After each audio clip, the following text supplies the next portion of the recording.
जय हिंद साथियों, मैं समीर आप लोगों का फिर से स्वागत करते हैं अपने इस YouTube channel study point Sameer पर। तो रोज़ की तरह मैं फिर हाजिर हुआ हूँ आप लोगों के सामने आज का एमसीक्यूज प्रश्न को लेकर। तो आज के एमसीक्यूज प्रश्नों को देखने से पहले कल जो प्रश्न आप लोगों को दिया गया था उस प्रश्न का उत्तर बता देते हैं। प्रश्न में पूछा गया था कि हाल ही में मीराबाई चानू ने विश्व वेटलिफ्टिंग चैंपियनशिप 2022 में कौन सा पदक जीता है। आपके विकल्प था एक गोल्ड, बी सिल्वर, सी रजत और डी था इनमें से कोई नहीं। तो इसका सही उत्तर होगा ऑप्शन नंबर सी रजत। हाल ही में मीराबाई चानू ने विश्व वेटलिफ्टिंग चैंपियनशिप 2022 में रजत पदक जीता है। तो चलिए आज के एमसीक्यू प्रश्नों की शुरुआत करते हैं।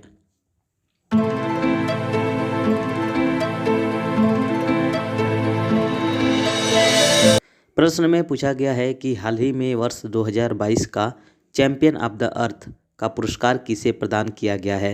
आपके विकल्प है ए पूर्णिमा देवी बर्मन, बी मेठा पाटकर, सी नरेंद्र मोदी और डी है विराट कोहली। तो इसका सही उत्तर होगा ऑप्शन नंबर ए पूर्णिमा देवी बर्मन। हाल ही में पूर्णिमा देवी बर्मन को 2022 के लिए संयुक्त राष्ट्र के द्वारा सर्वोच्च पर्यावरण सम्मान यानी कि चैंपियंस ऑफ द अर्थ पुरस्कार से सम्मानित किया गया है। ये असम राज्य से है और इन्होंने लगभग 2 दशकों से एक सर्व महिला ग्रुप बनाकर ग्रेटेस्ट एडजुटेड स्टॉर्क पक्षी जो कि विलुप्त होने की कगार पर है, इसको बचाने के लिए भरपूर कोशिश कर रही है। इस पक्षी को असम में हरगिला नाम से जाना जाता है। आइए इसी के साथ अगला प्रश्न देखते हैं। हाल ही में फर्स्ट स्टेप सुर्खियों में रहा है, ये क्या है। आपके विकल्प है ए विस्फोटक सामग्री का पता लगाने वाला यंत्र, बी आँखों की दूरदृष्टि दोष की जांच करने वाला यंत्र, सी भारत का पहला स्वदेश निर्मित वाणिज्यिक विमान और डी है भारत का पहला स्टिकर आधारित डेबिट कार्ड। तो इसका सही उत्तर होगा ऑप्शन नंबर डी भारत का पहला स्टिकर आधारित डेबिट कार्ड। हाल ही में आईडीएफसी फर्स्ट बैंक ने भारतीय राष्ट्रीय भुगतान निगम यानी कि एनपीसीआई के सहयोग से भारत का पहला स्टिकर आधारित डेबिट कार्ड लॉन्च किया है। आइए इसी के साथ अगला प्रश्न देखते हैं। अगला प्रश्न में पूछा है कि हाल ही में भारत की G20 अध्यक्षता की पहली शेर्पा बैठक कहाँ आयोजित की गई है। आपके विकल्प है A New Delhi, B Udaipur, C Lucknow और डी है मुंबई। तो इसका सही उत्तर होगा option number B Udaipur. Bharat की G20 अध्यक्षता की पहली शेर्पा बैठक 4 दिसंबर 2022 को राजस्थान के उदयपुर में शुरू की गई थी। इस शब्द को नेपाली शेर्पा से लिया गया है जो हिमालय के पर्वतारोहियों के लिए गाइड या निर्देशक के रूप में काम करता है। इस वर्ष नीति आयोग के सीईओ अमिताभ कांत के द्वारा भारत का शेर्पा नियुक्त किया गया है और इसका आयोजन 4 से 7 दिसंबर तक राजस्थान के उदयपुर में किया गया। इस बैठक में G20 सदस्यों, 9 अतिथि देशों और 14 अंतर्राष्ट्रीय संगठनों की पूर्ण और सक्रिय भागीदारी रही। इस बैठक के अंतिम चरण में प्रतिनिधियों ने 15वीं शताब्दी के ऐतिहासिक कुंभलगढ़ किले और रणकपुर मंदिर का दौरा किया और साथ ही राजस्थान की 300 वर्ष पुरानी दुर्लभ कला जिसे जल साक्षी कला का नमूना भी प्रदर्शित किया गया। आइए इसी के साथ अगला प्रश्न देखते हैं। अगला प्रश्न में पूछा गया है कि भारत के किस राज्य में हॉर्नबिल महोत्सव को मनाया जाता है।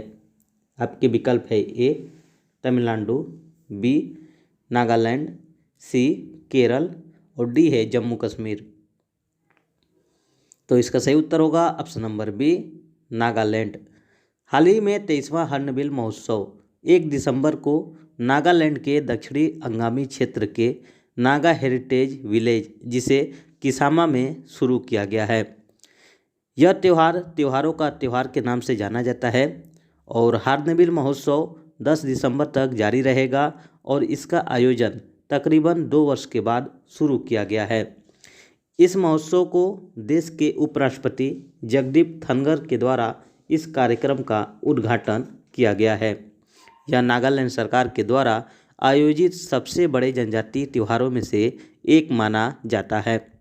इस फेस्टिवल का नाम हार्नबिल पक्षी के नाम पर रखा गया है, जो नगाओं के लिए सबसे अधिक पूजनीय और प्रशंसित पक्षी के रूप में जाना जाता है। आइए इसी के साथ इस वीडियो का आखिरी प्रश्न देखते हैं। प्रश्न में पूछा गया है कि भारत और पाकिस्तान के बीच लोंगेवाला की लड़ाई कब लड़ी गई थी। आपके विकल्प है ए 1962, बी 1969, सी 1971 और डी है 1972।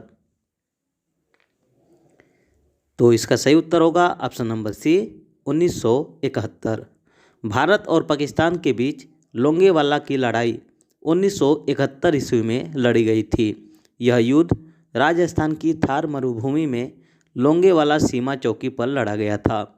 हाल ही में भारत सरकार ने लोंगेवाला संघर्ष की याद में 51वीं वर्षगांठ यानी कि 5 दिसंबर को पराक्रम दिवस के रूप में राजस्थान में मनाया है। इस तरह से आज का ये प्रश्न समाप्त होता है। अब बारी है आपके लिए। आज का प्रश्न है, हाल ही में किस अभिनेता को Indian film personality of the year 2022 के पुरस्कार से सम्मानित किया गया है। आपके विकल्प है ए अमिताभ बच्चन, बी शाहरुख खान, सी चिरंजीवी और डी है महेश बाबू। इसका उत्तर आप लोग अपने अपने कमेंट के माध्यम से देना है। तो आज के लिए बस इतना ही। फिर मिलेंगे हम लोग एक नई वीडियो के साथ। तब तक आप मुझे आज्ञा दीजिए। जय हिंद, जय भारत।